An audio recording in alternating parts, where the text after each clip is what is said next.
Akumodon on jaɓɓama. Today we are going to talk on clothing.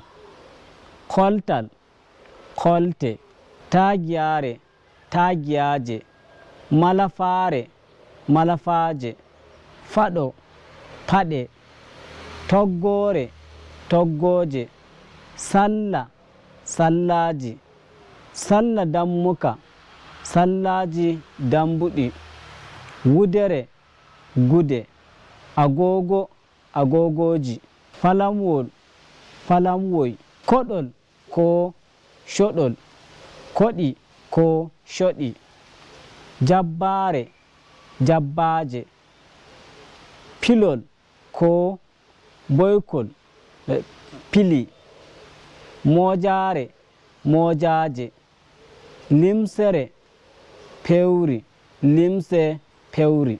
Thank you very much. We will see you for the next video. Nyallen jam.